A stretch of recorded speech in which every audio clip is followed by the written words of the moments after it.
Alright guys, we're going to do it. We're going to talk about Transformers War for Cybertron Earthrise. This is going to be a spoiler video. We're going to just kind of do a recap of the 6 episodes or just the series in general, and at the end I'll kind of tell you what I liked and what I did not like. So if you don't want to be spoiled, don't watch it. But let's go ahead and get into it for those of you that want to. I was really excited about this whole trilogy. I started collecting the Siege series Transformers a couple years ago, and I just love the design of them. Love them. When I found they're doing the next Netflix series, I was excited. I got the comic A Bold New Era, which is kind of loosely tied into this as far as just the design of the characters and kind of like the story. And that's a really good comic in my opinion. I really like that a lot. I was disappointed with the Siege one. I didn't hate it, but I was disappointed. And kind of this led into Earthrise. So at the end of Siege, I won't recap that obviously, but at the end, Optimus puts the Allspark through a space bridge, kind of to save Cybertron to get the Allspark away from Megatron, and kind of that's kind of how it ends. This one, I think I was anticipating this not coming out till mid-2021 or something like that, because I know the first one was delayed for COVID, and it kind of shadow dropped on Netflix a couple weeks ago, and I watched it. It's only 6 episodes. The episodes, I think, are all under 30 minutes long, so you can watch it pretty quick. This one, being that it's Earthrise, you thought that this, more or less when they launch through the space bridge, they're going to wake up on Earth. Didn't happen. Kind of what happens is that some Autobots stayed behind on Cybertron. You got Elita 1 and Jetfire and some of the other Autobots stayed behind, and then, a good portion of them went through the space bridge. And they get kind of picked up by mercenaries. Optimus Prime does, and the ones that are out in the space are kind of just out drifting, get picked up by mercenaries, which is where Double Dealer comes in. Double Dealer is actually probably one of the high points of this series, or this part of the trilogy, which is pretty cool because I picked him up. I think he's a leader class, is what he is. I think he's a leader class. I picked him up at Target months ago over the summer. Wasn't really familiar with his character, and seeing his presence in the show was actually pretty cool, so I did like that. And then he takes them to, what are they called? I forgot what they're called. The Quintessons. Quintessons. And they're, you remember these guys. They were from the original Transformers movie. But he kind of like takes them to there, and then somehow miraculously helps them escape for whatever reason. And then they kind of shoot off, and Optimus goes to a different space bridge to try to find the Allspark. Megatron is stuck on, I think he thinks that Optimus is dead. I think that's how it starts from what I remember. So he's stuck, still battling out against Elita 1 and Jetfire and all them, and it's just getting pretty desperate on Cybertron, and he actually starts harvesting his fellow Decepticons for Energon. So it's pretty cruel, or he just is literally bringing them all in, harvesting them for their power, just killing off Decepticons, taking their power. It was pretty savage. Which, I mean, Megatron is definitely the high point of this series in general, to where just his character is just it's the coolest and most interesting character in these series altogether. Just watching him kind of like just balance between like kind of somewhat seeming like he cares, and then just at the same time being so savage that it's like, wow. But that's kind of what happens, and then he kind of catches wind that Prime is still alive and out searching for the Allspark, so then he kind of shoots off and goes after Prime. And then they kind of meet at this space bridge, towards like a space bridge with a ship stuck in the middle of it, and they kind of get on there to see what's going on, and then they run into Scorponok. And then there's a big battle with Scorponok that goes on for a really long time. Scorponok is, I think, it's pretty cool. I thought they made him pretty formidable and pretty cool. But I think the battle goes on a little bit long. And then kind of Megatron shows up. Scorponok's kicking the crap out of all of them. So they kind of have a little mini team-up type session to fight against Scorponok. Then there's this big explosion. Ends up being that Megatron gets hurt really badly. Then you got Prime sitting there, and Megatron has like he's been impaled by something and just is bleeding out, and this kind of sums up the whole series for me so far, to where Megatron is sitting there and he tells Prime, he's like, you literally don't have to do anything except for just, if you do nothing, I'll die and you'll win, and you can't even do that. And that's kind of sums up like the whole series, to where like Prime is just such an idiot. And Megatron, he saves Megatron. It is pretty. They do have some good dialogue, to where like it's almost like most of an episode, to where it's just kind of like just dialogue between Megatron and Optimus Prime, and then they kind of get out of the situation they're in, and then Prime obviously saves Megatron. He gets out of the situation that they're in, because he can't just do nothing and let Megatron die. It kind of gets into the point to where they both need each other, to where like they're neither one of them are really nothing without the other one. Is kind of what it amounts to. So they get out of the situation.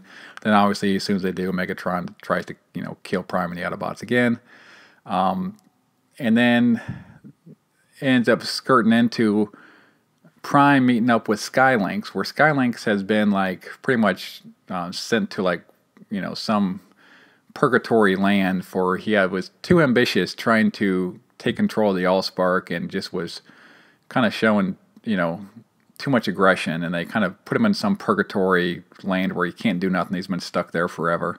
And Prime ends up going there and is talking with them, and spends like an entire episode just having dialogue with Skylinks. And then he sees that Skylinks has really changed, and he's like, Prime's like, well, I'm gonna take you with me. I'm gonna get you out of here. We're gonna go. At the same time, kind of Megatron meets up with Galvatron, because Galvatron is kind of like able to hop through space or time portals or whatnot, and he's kind of trying to help out Megatron so he can help himself out for the most part, that's a really interesting how that dialogue goes. I did enjoy that part. Like I said, it's more Megatron aspects that was interesting. And then you got the two separate dialogues going on there in this episode, and then it amounts to Prime and Skylinks are getting ready to go towards the Allspark, and I think they're going to go, get out of this purgatory land and go get this Allspark. And then Megatron and Galvatron kind of like attack them, and Skylinks basically just sacrifices himself to save Prime, which kind of ends being like to where Skylinks. I was kind of like, Skylinks is a cool character. I had him I still have my G1 Skylinks.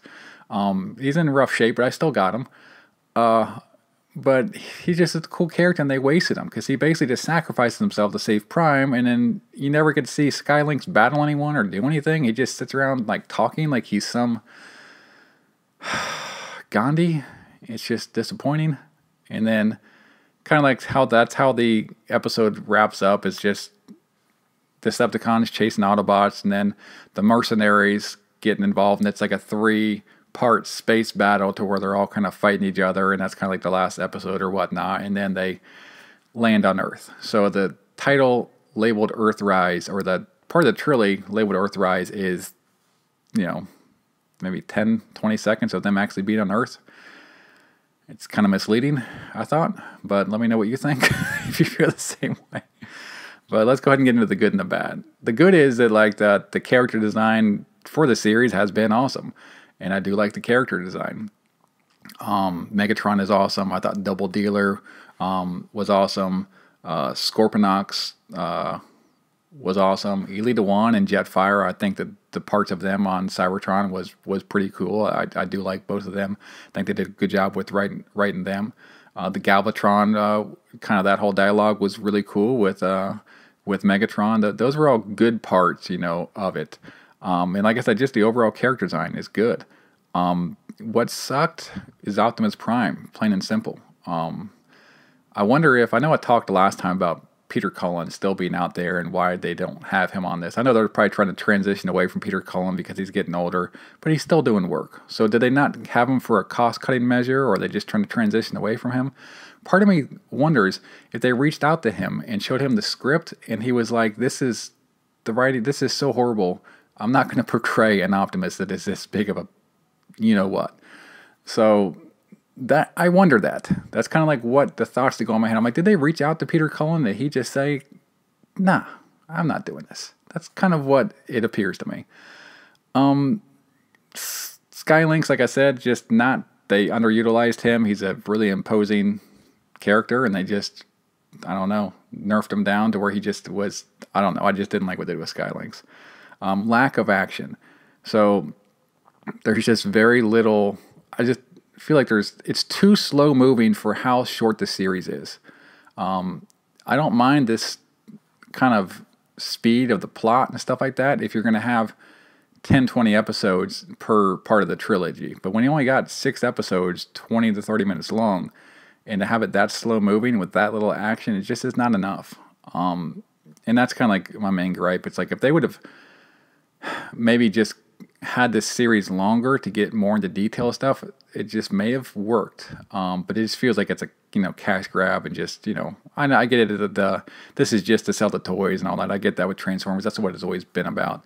But I just don't think it's very good, and it's hard for me to say that. I mean, I like the Bay films. I like the live action Bay films. I think I've watched those multiple times and actually get a lot of enjoyment out of them. Because, yeah, there's a lot of problems with them, but in the end you can unplug and actually there is some just stupid fun to be had. I don't know that that's here, unfortunately. So hopefully Kingdom will be better. I don't have high hopes after what I've seen so far, but we'll see. I just really wish they kind of would have gone after the comic. The Transformers Bold New Era, I've talked about that multiple times on here. I wish they would have just done more on Cybertron, going back when he was Orion Pax before he was Optimus, and just more of that connection with Megatron and Optimus. They kind of go back and they speak about that in this series, but they don't have enough time to go back and actually show that. And that's kind of like what I would have liked them to do more. And it's just upsetting to me that they're not. But that's my thoughts. That's my opinion. Let me know what you think. Sorry for being so down about it, but like I said, I mean, I've dropped a couple $1,000 into these characters. I really like their design. I was excited for this show, and it just is not. It's not very good. So that's my opinion. So see you on the next video. Later.